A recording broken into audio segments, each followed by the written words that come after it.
작년 12월 미국의 비농업 부문 고용이 20만 명 증가해 시장 예상인 15만 명을 상회했습니다. 실업률도 8.5%로 하락해 2009년 2월 이후 가장 낮았습니다. 지난해 생산자 물가가 원자재 가격 상승과 이상기후 여파로 6.1%나 급등했습니다. 2010년과 2009년 상승률은 각각 3.8%, 마이너스 0.2%였습니다. 세계 최대 가전제품 전시회인 CES 2012가 미국 라스베이거스에서 막을 올립니다. 우리나라의 삼성전자, LG전자도 이번 행사에 참가해 신제품을 공개합니다. 금융당국이 정치 테마주에 대한 긴급 감시권을 강화하자 이상 급등 현상을 보였던 대선 테마주들이 일제히 급락세입니다. 비트컴퓨터도 이틀째 크게 하락하고 있습니다. 안녕하십니까. 오늘장 일정 1부 시작됐습니다. 같은 고용지표인데도 이렇게 다른 결과가 나올 수 있군요. 지난 주말 미국과 유럽의 고용지표가 공개가 됐죠. 미국의 12월 비농업 부문 고용은 15만 명 정도 증가를 예상했는데 훨씬 더 많은 20만 명 증가가 나왔고요. 무엇보다 실업률이 3년에 가장 낮은 지난달보다도 0.1%포인트 더 떨어져서 빠르게 안정화되는 모습을 보여줬습니다. 하지만 유럽 쪽 실업률은 13년 만에 이렇게 높을 수가 없었다고 하는데 무려 10.3%나 증가세를 보였다고 하죠. 게다가 이탈리아, 스페인의 국채 입찰이 이번 주에 예정이 돼 있는데요. 이것에 대한 가늠자라고 하는 이탈리아 10년물 국채 금리가 우려할 만한 수준인 새해 들어 처음 7%대를 다시 넘어섰다고 합니다. 유로존 우려에 대한 긴장감 다시 한번 바짝 높아지고 있는 시점인데 금요일에 이어서 오늘까지 프로그램 매물이 꽤 많이 나오면서 수급적으로도 도움이 안 되는 모습입니다. 지수는 얼마나 밀려 있을까요? 삼성전자도 연일 미끄러지고 있다고요. 전반적인 시장 분위기부터 짚고 오겠습니다. 시황센터 연결해보죠. 네, 여기는 시황센터입니다. 지난주에 발표된 미국 뉴욕 증시의 고용지표 호전에도 불구하고 유럽의 재정위기 우려로 혼조세를 이어갔는데요.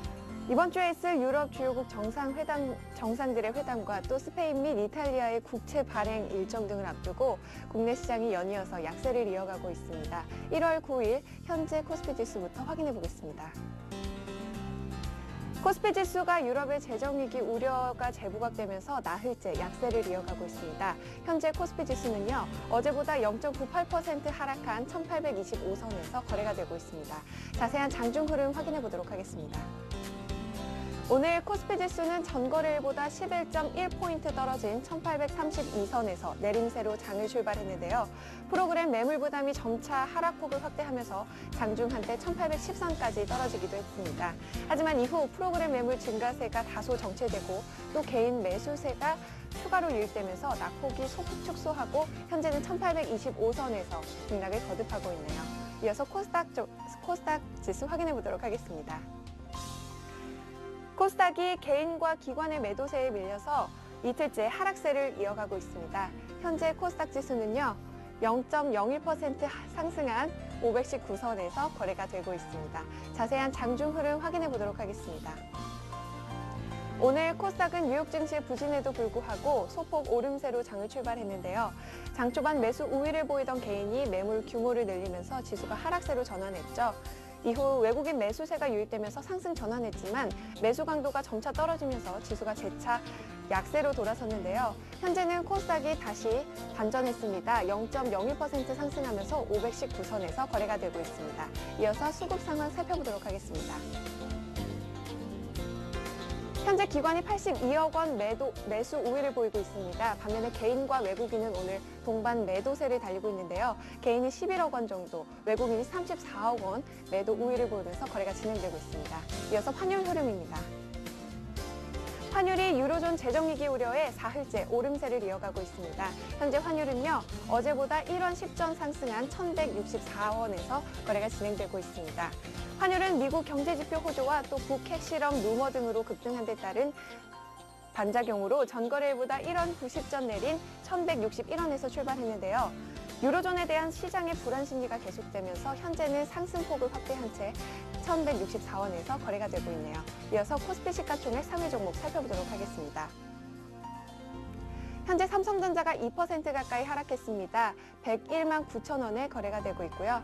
포스코는 2.46% 하락하면서 37만 6천 원에, LG화학은 1% 가까이 하락하면서 현재 32만 원에 거래가 되고 있습니다. 현대중공업도 1% 가까이 빠졌네요. 27만 4,500원에 거래가 되고 있고요. 신한지주도 2.27% 하락하면서 현재 38,750원에 거래가 되고 있습니다. 한국전력은 반면에 2.59% 상승했습니다. 27,750원에 거래가 되고 있네요. 하이닉스가 기관과 프로그램의 매도 규모가 늘어나면서 8거래일째 하락세를 보이고 있습니다. 현재 23,950원에 거래가 되고 있고요. LG전자는 2% 상승하면서 73,900원에 거래가 되고 있습니다. 이어서 코스닥 시가총액 상위 종목 살펴보도록 하겠습니다. 시가총액 상위 종목들이 혼조를 보이고 있는 가운데 메디포스트가 식품의약품안전청의 줄기세포 치료제 허가 기대로 가격 제한권까지 뛰었는데요. 현재는 19만 9,800원에 거래가 되고 있습니다. 포스코 ICT도 전기차 관련주에 대한 기대감에 힘입어서 현재 급등세를 이어가고 있네요. 9,730원에 거래가 되고 있습니다. CJ ENM은 0.88% 현재 약세를 보이면서 33,850원에 거래가 되고 있고요. SFA도 1.17% 상승하면서 66,600원에 거래가 되고 있습니다. 네오이즈 게임즈가 1% 상승했습니다. 43,000원에 현재 거래가 되고 있고요. 반면에 3S는 2.49% 하락한 23,450원에 거래가 되고 있습니다. 지금까지 시황센터에서 김혜선이었습니다. 네, 옆나라 분위기 보니까요. 일본 성년의 날로 휴장이고요. 중국장은 지난주 금요일에 연저점을 또 한 번 경신했었는데 오늘은 지준율 인하 기대 때문에 이제 1.5% 정도 반등다운 반등이 지금 모색이 되고 있습니다. 자, 국내 증시도 지금 낙폭이 빠르게 줄어들고 있는 상황인데요. 여의도로 한번 가볼까요? 교보증권의 김영렬 팀장부터 만나봅니다. 안녕하세요.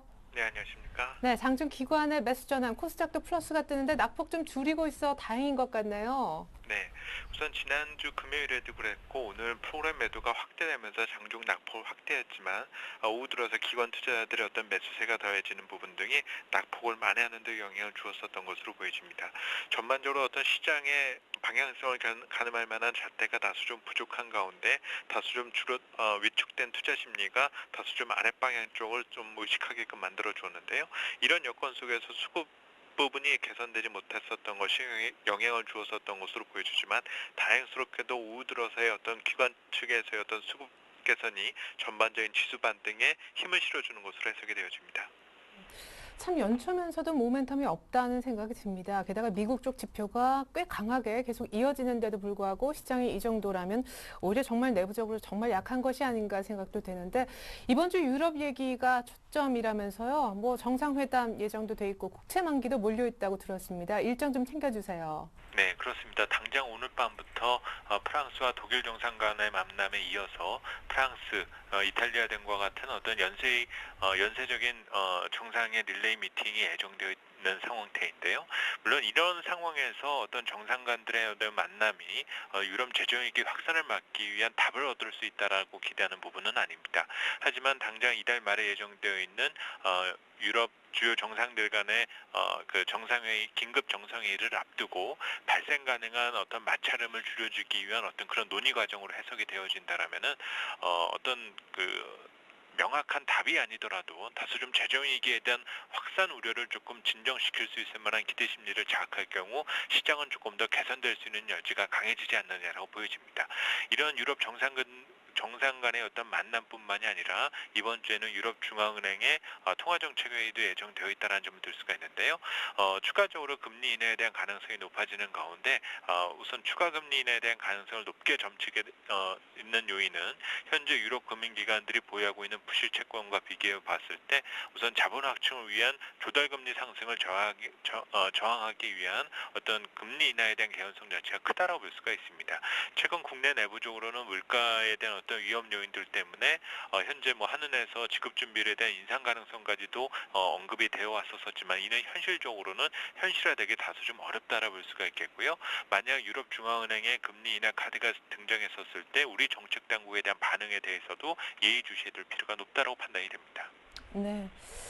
그런 여러 가지 유럽 상황들 때문에 사실은 뭐 삼성전자 발해서 어닝 시즌도 시작이 된 느낌이지만 어닝도 묻힐 가능성이 커 보여요. 무엇보다 이번 주에 1월 옵션 만기가 예정돼 있지 않습니까? 프로그램 매물 충격, 뭐 주의보까지 떨어졌다는 뉴스도 봤는데 감안해서 전략 좀 세워주세요. 대형주는 만기 이전까지는 좀 매수를 안 하는 것이 나을 수도 있겠다 싶어서요. 네, 우선 지난 배당 목적으로 한 자금 유입 정도를 고려해 본다라면은 프로그램 매물 압력 자체는 분명 작지 않다라고 볼 수는 있겠습니다. 이런 점들 그리고 경기라든지 기업 실적 등과 같은 모멘텀 지원을 기대하기 어렵다는 점을 감안하면 어떤 반등 이후에 대한 어떤 지속성의 기대는 조금 낮다라 볼 수가 있겠는데요. 하지만 현재 이미 종합주가지수가 2개월 연속 하락세를 보여왔고 현재 종합주가지수 위치가 1800선 초반이다라면은 현재의 어떤 단기적으로 지수 관련주에 대한 단기 매력도는 분명히 있다라 볼 수가 있습니다. 문제는 어떤 지속력 있는 상승을 기대하기 어렵기 때문에 대형주 입장에서는 조금 단기적 시각을 유지해 나가는 것이 필요해 보이겠고요.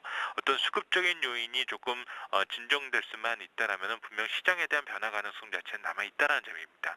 우리는 살펴야 될 것은 어떤 반등을 선제적으로 확인하고 그에 대한 지속성에 단기적으로 베팅하는 전략이 필요할 것으로 보여지는데요. 지난주 종합주가지수가 0.95% 상승한 것에 반해 코스닥 시장은 오히려 3%대의 상대적인 강세를 나타냈습니다. 이처럼 연초 이후에 코스닥 시장이 상대적으로 강세의 움직임을 나타내는 것은 어떤 펀더멘탈적인 측면보다 연초에 시장 심리가 그만큼 주식시장에 대한 관심을 높게 갖는 가운데 성장 가치에 대한 관심을 키우기 때문이다라 볼 수가 있겠는데요. 전반적으로 어떤 밸류에이션 저항이 예고되어 있고 모멘텀 지원 측면에 있어서의 제한이 있다라면은 상대적으로 재료를 보유한 코스닥 종목을 중심으로 단기적으로 집중하는 것도 바람직한 대안이 되지 않겠느냐 보여집니다. 네. 그래도 나는 코스닥을 매매하는 스타일이 아니다 하시는 분들께 대형주는 그럼 아주 짧은 호흡으로 언제 사서 언제쯤 파는 것이 좋을까요? 네, 우선 시장 레벨로서 접근한다라면 현재 1800선 초반에 위치한 현재 위치로서는 상당히 매력적인 구간이다로 볼 수가 있겠습니다. 만약 1800선 초반서부터의 어떤 반등이 시작되었을 때는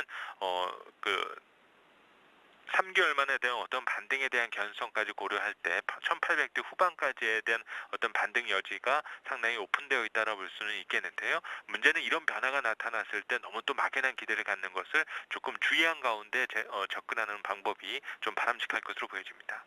예, 1800 초반 대형주는 지수로 보면 한 1800 후반까지는 들고 있는 거 괜찮겠다라는 얘기 하셨습니다. 교보증권의 김영윤 팀장님 전략 들어봤습니다. 고맙습니다. 감사합니다. 네, 코스닥은 그래도 플러스 유지 중이고요. 코스피도 한 15포인트 남짓만 빠지고 있습니다. 보다 다양한 전문가 시장 보는 눈 확인해 볼게요. 오인호 색투자전략 코너 역시 SK증권으로 먼저 갑니다. 종로지점의 김민수 차장님, 적극적인 매매보다는 주식 비중을 포트에서 절반 이하로 갖고 가는 것이 안정적이겠다라고 다소 보수적으로 주문을 해주셨고, 하나대투증권의 최종대 차장님은요, 포스트 삼성전자가 아직은 없어서 대형주보다는 중소형주가 낫지 않겠느냐. 앞서 김영렬 팀장님도 중소형주가 대안이 될 수 있다는 취지의 말씀하신 바 있죠. 알바트로스 투자자문사 신승윤 대표님은 유로존 위기 때문에 상승이 좀 제한적일 텐데 어닝 시즌이 본격화됐기 때문에 종목별 차별화가 나타날 것이다 이렇게 예고를 하셨습니다. 교보증권의 이진행 지점장님은 박스권 하단 지지력 테스트에 들어갔는데 1800선 전후에서는 주식을 더 사는 것이 맞다. 김민수 차장님과는 전혀 다른 의견을 주고 계시네요. 그리고 올 들어 처음 의견 주고 계십니다. KTB 투자증권의 김영진 이사님. 지금 지수 차트적으로 봤을 때 수렴하고 있는데 그 이후에 오늘 하방 이탈에 안 좋은 모습이 나타나고 있다. 아마 보수적인 얘기를 하고 싶으신 것 같습니다. 이번엔 김민수 차장님의 관심 업종 볼까요? 아까 주식 비중을 포트 절반 아래로 떨어뜨렸으면 하셨던 분인데도 IT 업종 그리고 콘텐츠 관련주 그중에서도 SM과 IHQ라고 구체적으로 종목까지 언급해 주셨습니다. 최종대 차장님은요. 대형주보다 중소형주 하셨는데 섹터로 굳이 보자면 오늘 아주 퍼포먼스가 좋은 바이오 제약 쪽 유통, IT, 운수장비, 철강. 신승윤 대표님도 역시 IT가 들어가고 게임 업종을 최근에 편입시켜 주셨죠. 중국 관련주는 비중을 낮추라고 하신 바 있습니다. 타이어 항공도 여전히 유망하다 보고 계신 듯하고 이진행 지점장님 역시 IT와 모바일 콘텐츠, 태양광 바이오 등 아주 다양한 업종을 관심 업종을 두고 계십니다. 이분은 지금 오늘 같은 지수대에서 사자 하는 관점이시고요. 마지막으로 김영진 이사님은 새로운 추세 형성이 나타나기 이전까지는 1800 및 1780에서 1800 구간의 IT 정도만 매수로 한정하자라고 굉장히 보수적인 전략을 세워주셨네요. 네, 코스피 시장 기준 나흘째 빠지고 있는 상황 속에서 주식 비중을 포트에서 절반 아래로 떨어뜨리는 것이 맞다. 비중 축소 의견을 주신 오늘은 SK증권 종로지점 김민수 차장님 연결해서 자세한 얘기 듣도록 하겠습니다.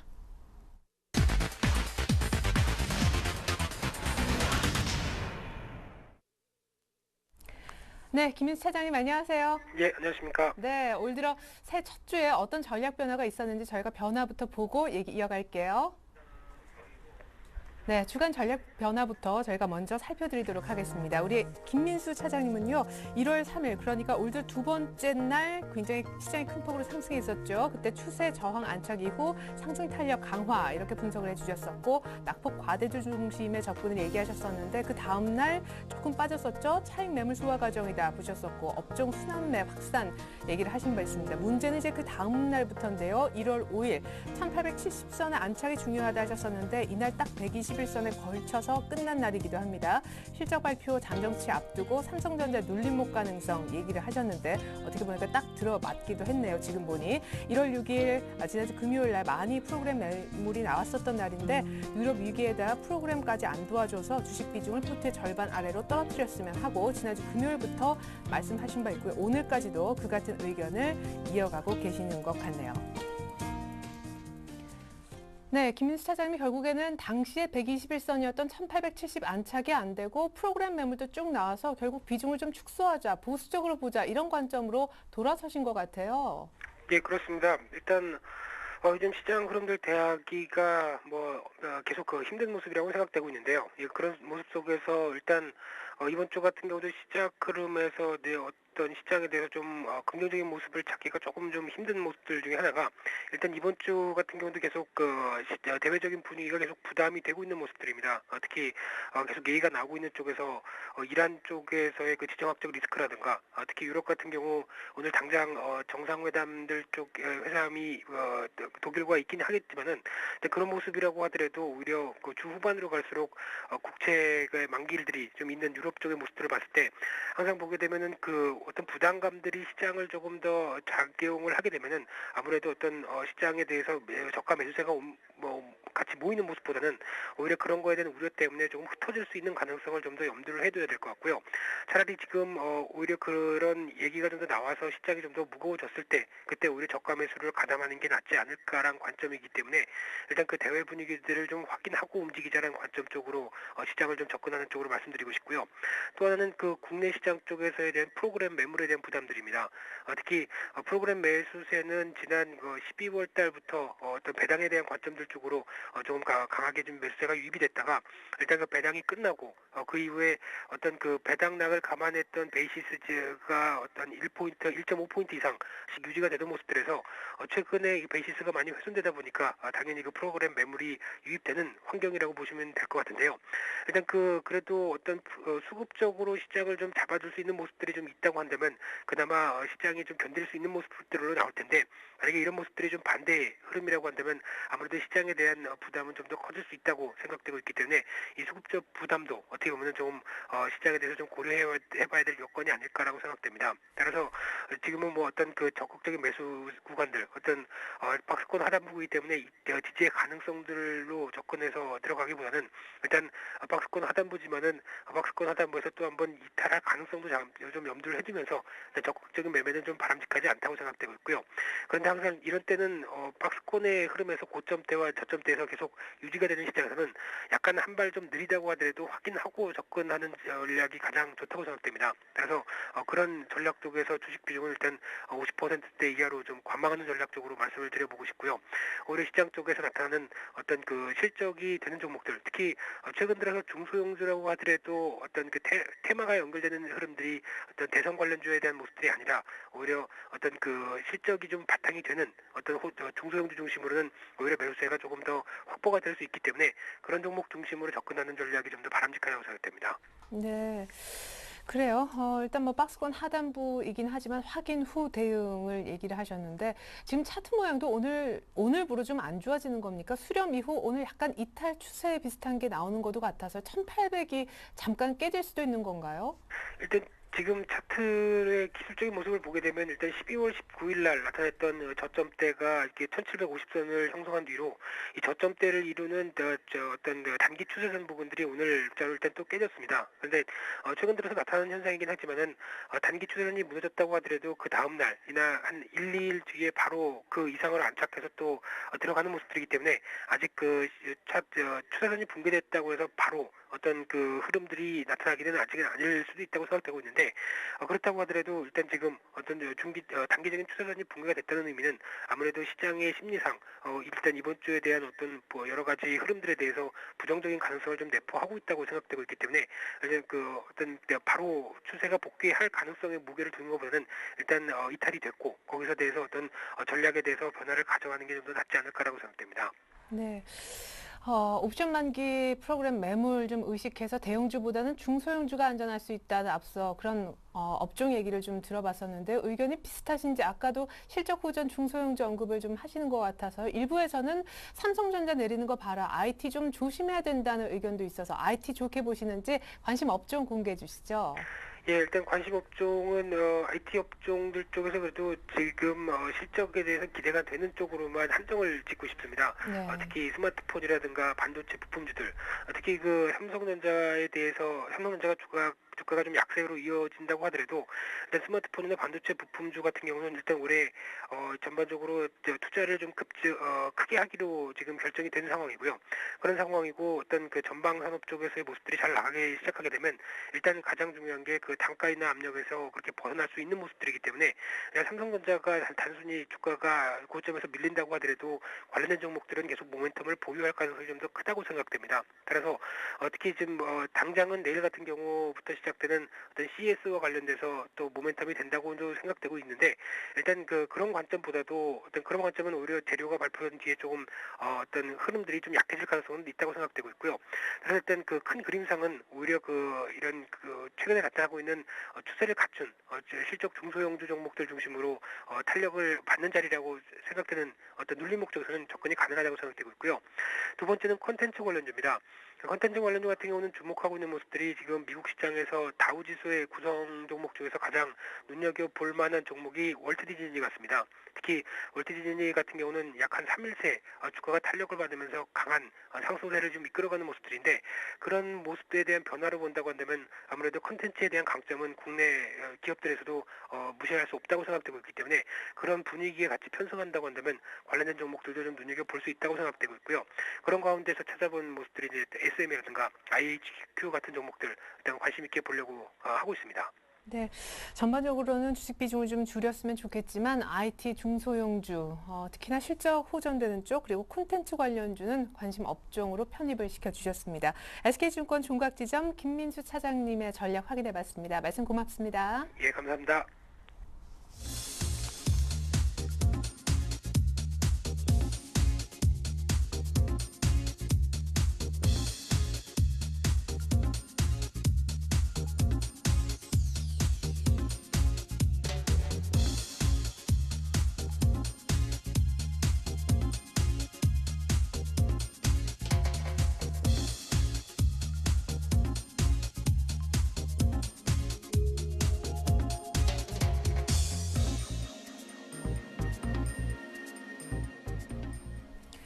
네, 지난주 금요일에 프로그램 매물이 2,600억 가까이 나오더니 이 시각 현재 장이 닫히지도 않은 상황 속에서 3,000억 넘게 나오고 있습니다. 문제의 선물 쪽 분석 한번 들어볼까요? IBK증권의 김현준 연구원 연결합니다. 안녕하세요. 네, 안녕하세요. 네, 지난주 금요일에 이어서 또 이런 분위기네요. 외국인들 선물을 꽤 많이 파는 것 같은데 베이시스도 악화된 것 같아요. 분석해 주시죠.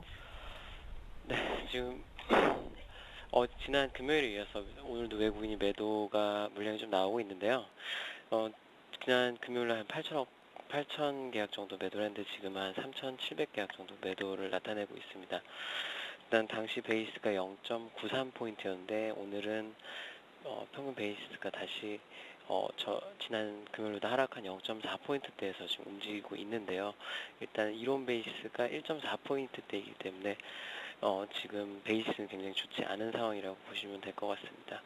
외국인 같은 경우는 일단은 추가 매도 여력이 아직까지 남아있는 상황이기 때문에 베이스 악화가 지금 마무리된다라고 좀 섣불리 보긴 어려울 것 같고요.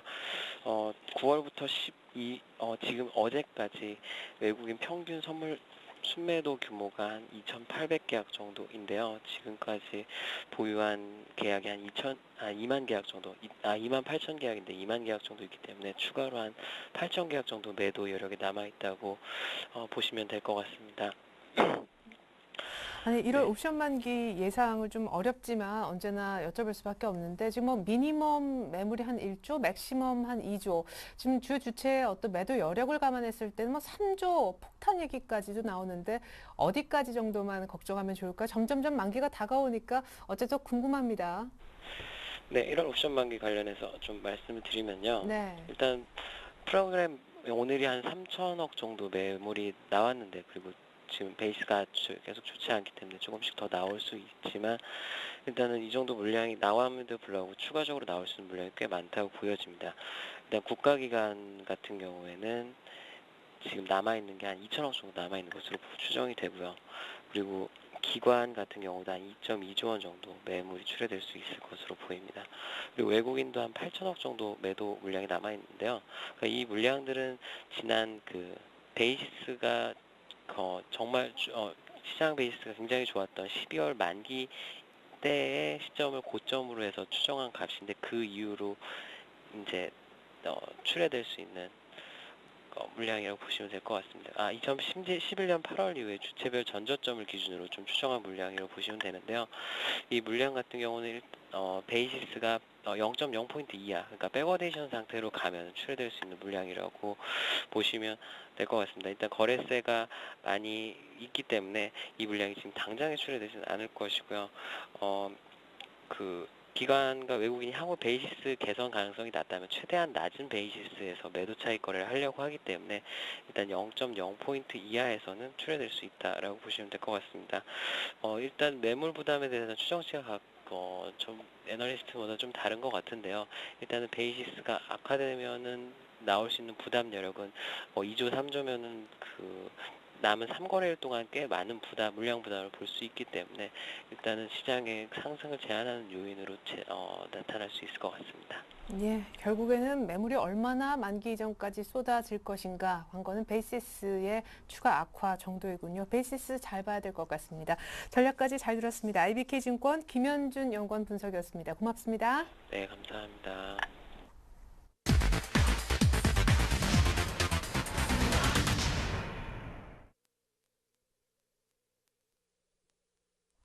네, 자 이번에는요 샘플러스 최병곤 전문위원 연결 한번 해보겠습니다. 연결이 돼 있군요. 안녕하세요. 네, 안녕하세요. 네, 저가 매수도 할 법한 지수대인데 리스크 관리도 신경 써야 된다. 반반이다. 오늘도 그런 전략인가요? 그렇습니다. 일단은 오늘도 지금 현재 거래소는 완전히 위축되는 반면에 코스닥 시장은 개별적으로 종목들이 계속 진행을 거듭하고 있습니다. 오늘 사실 거래소 같은 경우는 이미 약세가 지속되어 왔기 때문에 뭐 새삼스러울 게 없을 것 같고요.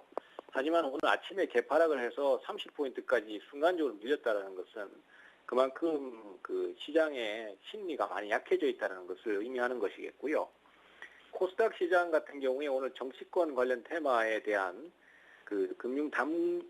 금융감독원의 어떤 단속 의지 이런 것들이 나오면서 주가가 약세를 탑니다. 하지만은 그 종목들을 제외한 바이오 테마라든지 여러 가지 다른 여타 테마 쪽은 오히려 강세를 띠면서 아직은 코스닥 시장이 건재함을 보여주고 있습니다. 하지만은 우리 투자자들께서 지금 현재로서는 묻지 마시게 저가 매수는 좀 자제를 하셔야 될 것 같고요. 시장이 결국 금감원의 단속이 문제가 아니라 결국 언젠가는 주가가 꺾어질 것이고 그것이 수급의 붕괴로 이어질 가능성이 높기 때문에 뭔가 핑계가 필요한 거거든요. 항상 핑계가 필요하고 거기에 따라서 매물이 나오고 매수가 들어오고 하는 거니까 주의를 좀 기울이셔야 된다라는 생각을 하고 있고요. 하지만은 신규적으로 상승하는 테마에 대해서는 저가 매수가 유효하다라는 말씀드리고 했고 또 코스닥 쪽에서 실적을 바탕으로 해서 올라오는 종목들도 있습니다. 이러한 종목들에 대해서는 여전히 저가 매수를 가셔도 된다. 그래서 관망은 거래소 쪽, 그 다음에 코스닥 쪽의 중소형 종목은 저가 매수 이런 식으로 관점을 잡으시면 될 것 같습니다. 예, 자 오늘 좀 강한 종목들 그렇다면 어떤 것들이 있는지 알아보고 싶은데요. 금요일날 신약 관련 테마에 좀 집중할 필요가 있다 하셨는데 때마침 오늘 바이오 제약주가 강세를 띠는 것 같아요. 그렇습니다. 일단은 오늘 바이오나 관련 업종들이 계속해서 강세를 띠고 있는데요. 대부분 내용을 보면은 치료제 시판 허가라든지 아니면 신약 개발 관련해서의 내용들 이런 것들이 전체적으로 많이 부각되면서 상승하는 모습입니다. 따라서 오늘 메디포스트 같은 경우에 대표적인 주식이라고 할 수 있겠는데요. 메디포스트 같은 경우에 오늘 점 상한가를 기록을 했습니다. 그만큼 이쪽에 대한 기대감이 크기 때문에 주가의 상승이 쉽게 나올 수 있는 여건이 많이 있고요. 어쨌든 간에 지금 현재 상태에서는 이런 분위기는 당분간 좀 더 이어질 것 같습니다. 그래서 메디포스트를 필두로 해서 뭐 다른 여타 관련 종목들에 대한 관심도를 높이셔야 될 것으로 생각을 하고, 또 신규로 지금 부각되고 있는 종목들도 많이 있는 관계로 대응 타이밍을 노리시는 게 맞을 것 같습니다. 하지만 어떠한 경우에도 추격 매수보다는 저가 매수를 통해서 접근을 하는 편이 훨씬 더 효과적이기 때문에 저가 매수를 노려주시는 쪽으로 방향을 잡으시고요. 그 다음에 오늘 다우기술, 이 종목도 지금 현재 상황을 보면은 좀 인위적인 움직임이 있다라고 볼 수 있을 것 같습니다. 클라우드 서비스로 주가가 급등을 연속 이틀 했었습니다. 하지만 다시 또 눌림목을 거쳤다가 오늘 재차 다시 매수가 들어오면서 소위 말해서 좀 어거지로 끌어올리는 듯한 느낌이 강하거든요. 그러면 이것은 결국 수급적인 요소로 좀 급등 형태로 탈 수 있는 상황이기 때문에 앞으로도 지속적으로 매수가 들어올 가능성이 높기 때문에 관심을 좀 가져주셔야 한다, 이렇게 보셔야 될 것 같고요. 마지막으로 골프존이 있습니다. 1분기 실적에 대한 기대감이 상당히 크게 작용을 한다라고 보시면 되겠습니다.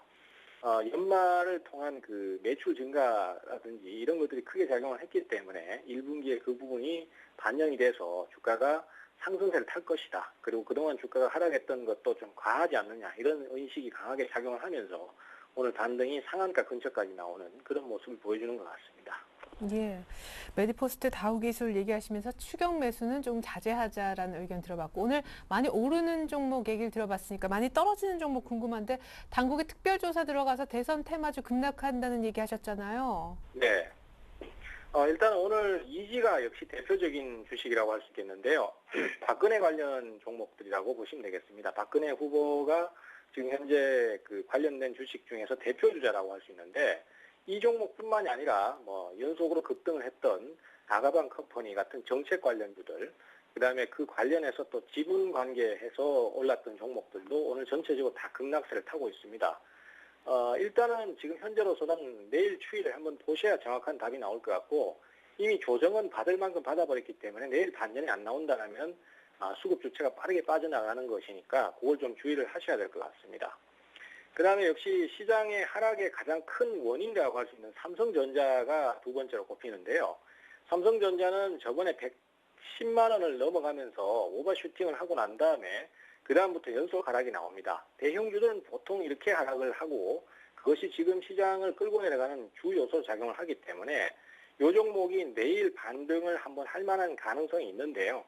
내일 반등이 얼마나 강하게 나오냐에 따라서 거래소 시장이 추가로 조정을 받을 것인가 아니면 여기서 멈출 것인가 하는 부분이 결정한다, 이렇게 보시면 될 것 같아요. 그 다음에 마지막으로 또 다시 정치권 관련주인데요. 이번에는 안철수 연구소입니다. 대신에 이 종목은 오늘 하한가를 진입하는 것이 아니라 계속 등락을 거듭하면서 마이너스권에서 왔다 갔다 하고 있고, 상대적으로 이지라든지 이런 종목에 비해서는 하락폭이 적습니다. 이것의 원인을 가만히 분석을 좀 해보면은 지금 이지라든지 아가방 컴퍼니 같은 건 대부분 다 간접적인 영향을 생각하는 것 같습니다. 그러니까 박근혜 후보가 직접적으로 뭐 거기에 연관이 돼 있다든가 이렇게 볼 수는 없는 상황이거든요. 그렇지만 안철수 연구소는 실질적으로 이름 자체부터도 안철수라는 이름을 달고 있기 때문에 이것이 좀 더 긍정적인 역할을 할 것이다라는 단순 기대 심리가 작용을 하는 것 같습니다. 그래서 일단은 지금 현재로서는 강세를 좀 더 보이는 것으로 판단이 되고요. 하지만 이 부분은 어디까지나 추측성이기 때문에 내일 주가의 진행을 정확하게 보면은 좀 더 정확한 답변을 얻을 수 있지 않을까, 이렇게 예상을 하고 있는 상태입니다. 네, 이렇게 해서요, 저희가 안철수 연구소 이지 그리고 삼성전자까지 오늘 좀 하락하고 있는 특징주로 얘기 들어봤습니다. 샘플러스 최병권 전문위원과 함께했습니다. 고맙습니다. 네, 감사합니다.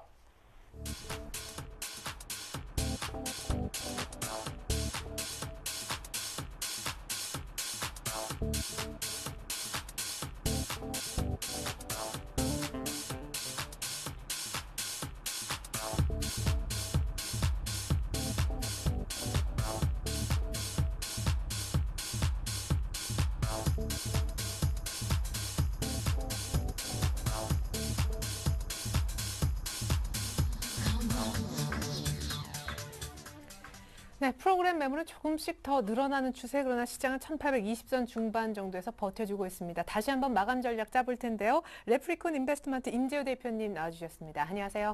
예, 안녕하십니까. 네, 사실 코스피가 나흘째 약세인데 왜 밀리나 생각해보면 주말에 미국의 고용지표도 너무너무 좋았잖아요. 네. 유럽 쪽 의식하기 때문이 아닐까 싶은데 오늘 밤 프랑스, 독일 정상들이 만난다면서요. 예, 맞습니다.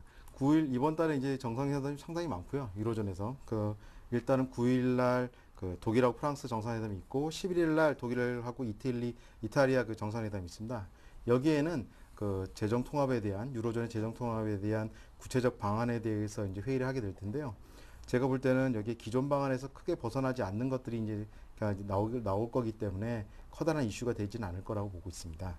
그리고 12일 날 ECB 통화정책회의가 있는데요. 거기서 현행금리 한 1%에 대해서 한 동결이 좀 예상이 될 것 같고요. 최저 수준이죠. 그래서 유지가 될 것 같고 또 12일 날 또 관심 있게 봐야 될 게 스페인하고 13일 날에는 이탈리아 국채 입찰에 대해서 좀 관심을 좀 갖게 봐야 되는데요. 새해 들어서 처음 들어오는 처음 국채 입찰인데 거기에 대한 관심을 가져서 좀 보시면 되겠습니다.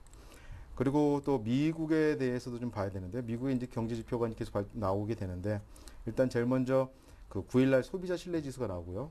그다음 11일 날 베이직 발표가 나오고 그다음 12일 날 12월 소매 판매 지수가 나옵니다. 그리고 13일 날 1월 미시건대 소비 심리 지수 그리고 12월 수입 밀가 지수하고 11월 무역 지수가 나옵니다. 여기서 보통 소비 경향에 대해서 어떻게 가늠할 수 있는 그런 지표들이기 때문에 좀 관심 있게 좀 보셔야 될 것 같고 또 4분기 실적 발표가 이제 시작이 되죠. 9일을 알코아서부터 시작해가지고 13일 JP 모건까지 줄줄이 있는데요. 그것도 관심 있게 보시면서 대응하셔야 될 것 같습니다. 네. 그래요. 미국의 어닝이 시작됐고 지표도 나오고 있지만 아무래도 무게감을 감안했을 때 유럽 쪽이 조금 더 관심을 끌지 않을까 생각이 되고 중국은 어때요? 춘절 앞두고 또 중요한 지표들이 대기 중이라고 들었는데요. 예, 춘절을 앞두고 일단은 이제 선물을 줄 것인가 안 줄 것인가 생각을 하고 근데 지준율 인하라는 선물을 준다 보면 상당히 좋게 이제 시장이 굴리고 갔고 하지만 지준율 인하 이후에 어떤 후폭풍도 생각을 해야 되기 때문에 그거는 정확히 줄지 안 줄지는 잘 모르겠습니다. 하지만 중국 정책상 지금 긴축 완화를 위해서 여러 가지 조치를 하고 있는데요. 예를 들면 중고품을 사게 되면 거래를 하게 될 때는 어떻게 정부의 보조금을 좀 준다든가 안 그러면 통화 정책에 있어서도 어떻게 보면 미세하게 좀 조정을 해줄 수 있다 이런 기대를 갖고 있는데요. 이거는 긴축 완화에 어떻게 보면 사인을 보여주는 것으로 보고 앞으로 좀 더 풀리지 않을까 이렇게 보고 있습니다. 예. 그리고 무엇보다 국내도 조용하지 않아요. 아까 여러 번 좀 언급되긴 했는데 옵션 만기도 있고, 그죠? 통화정책 회의도 열려 있고요. 네, 맞습니다. 예, 10일 날 옵션 만기가 들어오는데 이게 상당히 좀 주의 있게 봐야 될 것 같습니다. 왜냐하면 옵션 만기가 연말에 있었던 프로그램 매매에 대해서 어떻게 보면 배당 수익을 낸 그 이후에 후폭풍처럼 매도할 수 있는 상황이기 때문에 거기 대비를 하셔야 돼서 상당히 변화가 심할 거라고 보면 예상을 하고 있습니다. 그러니까 제 생각에는 한 12일 이후에 거래를 하시는 게 나을 것 같고요. 13일 날 있는 금융통화위원회에서는 대외의 어떤 불확실성이 더 확실하고 그 다음에 또 경기 둔화도 있고 물가 불안이 이제 조성이 되기 때문에 기준금리는 동결을 예상하고 있습니다. 네. 그리고 사실은 조금은 비켜나 있지만 사실은 무시할 수 없는 변수가 요즘 이란이잖아요. 이게 네네. 이제 유가에도 또 글로벌 증시에도 영향을 줄 텐데 어떤 부분 좀 잘 보면 좋을까요? 이란 뉴스 관련해서는. 예, 미국이 이제 이란의 어떤 중앙 은행에 대해서 제재를 가기로 했죠. 그리고 또 유럽도 이란의 어떤 원유 금수 조치를 이제 협의 중이고요. 그리고 또 이거에 대해서 또 이란도 가만히 있지 않고 이제 원유 수송로인 호르무즈 해협에서 어떻게 그걸 봉쇄하겠다. 그쪽을 이제 하겠다고 이제 억압을 하고 있는 상태입니다. 이렇게 되면 유가가 상당히 변동이 되겠죠. 그러면 거시 경제 지표 정도로 상당히 움직임이 많이 심할 것 같습니다. 이거에 대해서는 좀 주의 있게 보셔야 될 것 같고 이거에 대해서 좀 보수적으로 입장에서 대응해야 될 것 같습니다. 네. 그리고 또 하나는 유로존에 대한 신용 강등이 이게 도미노 우려가 있는데요. 일단 헝가리가 시작이 됐죠. 헝가리가 신용 강등이 됐고 또 프랑스도 거진 90% 이상 신용 강등이 될 거라고 예상을 하고 있습니다. 왜냐하면 GDP 대비 부채 비율이 87%나 되고요. 그 다음에 재정 적자 비율이 한 마이너스 5.9%이기 때문에 피할 수 없다. 트리플 A에서 좀 내려앉을 거라고 저는 예상을 하고 있습니다. 그렇게 되면 이 어떤 유로존 신용 강등에 대한 이게 도미노의 어떤 시발점이 되지 않을까 좀 우려를 하고 있는 상황입니다. 예. 그 신용등급 강등은 언제쯤 있을까요? 일부에서는 1월 중에는 없다. 그래도 정상회담까지 얘기 어떻게 진행되는가 보고 S&P나 뭐 신평사에서 결정 내리지 않을까 하는 얘기도 있고 어쨌거나 1월 안에 얘기도 있고. 예, 지금 얘기하기로는 S&P나 피치사나 무디스나 전부 다 그 1월 내에 1월 이번 달 내에 움직일 거라고 얘기를 하고 있습니다. 네. 어차피 왜냐하면 이 사람들도 얘기를 하기를 이 구체적인 방안은 정해지지 않고 구체적인 방안에 대해서 새로운 획기적인 방안이 나오지 않고서는 유로존에 대한 해결 방안이 없기 때문에 기존에 있던 것을 구체적으로 한 것밖에 안 단다고 생각을 하고 있기 때문에 제가 볼 때는 그렇게 커다란 이슈화 되지 않고 그래서 아마 지지부진하지 않을까 이렇게 보고 있습니다. 그렇기 때문에 아마 이번 달 내에서 좀 쇼킹하게 움직이지 않을까. 변동성에 대해서 좀 대비를 하셔야 될 것 같습니다. 네. 앞서 전략들을 좀 종합해 보면은 박스권 하단에는 내려왔는데 옵션 만기가 좀 신경 쓰여서 대형주를 살 거면 아주 짧게 사거나 뭐 아니면 아예 뭐 CS 감안해서 IT 중소형주가 낫다 이런 네네. 얘기도 있었습니다. 어느 정도 비슷하시고 또 얼마나 차이가 있으세요? 제 생각에는 일단 주초에 제가 조정 받을 거라고 생각을 예상을 했고요. 그다음에 주초 후에 그러니까 12일 이후에는 좀 상승을 다시 않을까 그런 예상하고 있습니다. 그리고 왜냐하면 그 10일 옵션 만기가 상당히 변동성이 많기 때문에 그거에 대해서 말씀드린 거고요. 그 다음에 이 주초 조정 시에는 단기 매수하는 것도 하는 전략도 좀 고려해 보셔야 될 것 같습니다. 일단 그렇게 하실 때는 수급 여건이 양호하고 그 다음에 실적 개선이 기대되는 중소형주에 관심을 두시고 움직이시는 게 나을 것 같고요. 그것으로 다항적인 예를 보면 유가증권 대비 코스닥 거래대금이 한 70% 비중이 한 70% 됩니다. 이거는 그만큼 개인이라든가 기관이나 외국인들도 이 대형주보다는 코스닥 쪽으로 신경을 쓰고 중소형주로 신경을 쓰고 있다는 것을 볼 수 있습니다. 하지만 여기 더해서 단기간에 1월에 대한 어떤 특별한 호재를 생각하고 1월 효과를 기대하지 마시고 좀 더 변동성이 상당히 많기 때문에 유로존의 어떤 움직임도 많고 그다음에 대외적인 이란에 대한 제재라든가 이런 것들이 있기 때문에 그 보수적인 투자 입장을 계속 유지하시는 게 가장 중요하다고 봅니다. 역시 비슷한 관점이시네요. 대형주 하려면은 호흡 짧게 아니면 아예 중소형주가 낫다. 앞서서 중소형주는 역시 IT 얘기가 있었고 아니면 콘텐츠 얘기도 하던데 어느 쪽 영역을 관심 있게 보세요? 저는 IT 쪽으로 보고 있습니다. IT 같은 경우에는 실적이 상당히 좋을 거라고 지금 예상을 하고 있고요. 특히 이제 스마트 기기 부품주 관련해서는 아마 호재가 많이 나올 것 같습니다. 일단 어차피 지금은 실적 관련해서 관심 있게 보셔야 되기 때문에 그쪽 스마트 기기 쪽을 많이 보셔야 될 것 같고요. 그다음에 중국 내수라든가 그다음에 소비주에 관심을 좀 가지셔야 될 것 같습니다. 거기다 또 부가적으로 말하면 2차 전지는 지금 뭐 세계적으로 움직임이 있기 때문에 2차 전지에서도 좀 관련을 해서 관심 있게 지켜보시는 것도 괜찮을 것 같습니다. 네, 그럼 오늘 또 새롭게 중소형주 관심 종목으로 추가하실 종목이 있으신가요? 예, 일단은 제가 볼 때는 제가 말씀드린 것처럼 10일 이후에 움직임을 보고 움직이기 때문에 저는 이제 아직 안 갖고 왔습니다. 만약에 보게 된다면 새로 아예 관련 없는 쪽으로 예를 로봇주 관련주로 한번 보시는 것도 괜찮을 것 같습니다. 네, 일단은 옵션 만기 이전까지는 매매를 조금 미루고 있다. 오늘 특별히 관심 종목이 없으시다는 얘기를 알고요. 기존 포트 보면서 AS 받아볼게요. 우리 레프리콘 인베스트먼트 임지우 대표님 포트폴리오가 나가고 있습니다. 여기까지가 기존 포트였는데 현대위아, 그리고 현대제철, CJ오쇼핑, 넥스지 비중은 현대위아와 CJ오쇼핑이 상대적으로 더 많이 실려 있었군요. 자, 넥스지의 지금 수익률이 한 11% 정도 나오고 있는데 굉장히 더 높았었다가 약간 수익률이 좀 꺾여 있는 것이 오히려 줄어든 것이 아쉽습니다. 현대제철 위아가 한 달째 요 정도 수익률 유지 중이고 CJ오쇼핑은 오늘 눈여겨보여줘요. 지금 수익률보다 아마 현재 집계를 한다면 더 높을 것 같은데 막 지금 상승세가 나오고 있거든요. 네네. 중국 관련 그 기대감이 묻어나는 것 같아요. CJ오쇼핑. 예, 맞습니다. CJ오쇼핑 같은 경우는 지금 이제 춘절 대비해서 그쪽 중국에서 아까 전에 말씀드린 것처럼 긴축 완화의 사인 많이 보이기 때문에 정책적으로 중국 관련 내수주에다 소비주 관련돼 있는 홈쇼핑주 CJ 동방 CJ 안 그러면 다른 해외 여러 가지 유통망을 갖고 있는 이 CJ의 홈쇼핑주에 관심을 갖고 보시는 게 나을 것 같습니다. 네, CJ오쇼핑 얼마까지 그때 보신다고 하셨었죠? CJ오쇼핑 같은 경우에는 제가 31만 5천 원까지 봤습니다. 이 전고점 31만 4천 원, 전고점 31만 4천 원 오버해서 31만 5천 원까지 올라갈 걸 예상하고 있기 때문에 아마 그때까지 지고 가셔도 괜찮을 것 같습니다. 예, 그리고 나머지 종목들 특히나 조금 아쉽게 진행되고 있는데 넥스지부터 차례차례 AS 예. 해주세요. 일단 넥스지는 상당히 이제 전고점 8,900원을 찍고 지금 하향세를 있는데 제가 말씀드렸지만은 이게 세력이 움직이고 있는 겁니다. 세력이 움직일 때 다 한 번에 팔지는 않거든요. 네. 일단 지금 어느 정도 다시 매수세가 다시 올라오고 거래량 상당히 올라와 있는 상태입니다. 그럼 어느 정도 지지선이라고 볼 수 있거든요. 5,500원 이상에서는 매수를 하셔도 그리고 한 두세 달 묵혀두시면 그 배 이상의 수익이 나지 않을까 이렇게 보고 있습니다. 네, 그럼 신규로도 지금 넥스지 들어갈 수 네네. 있다는, 예.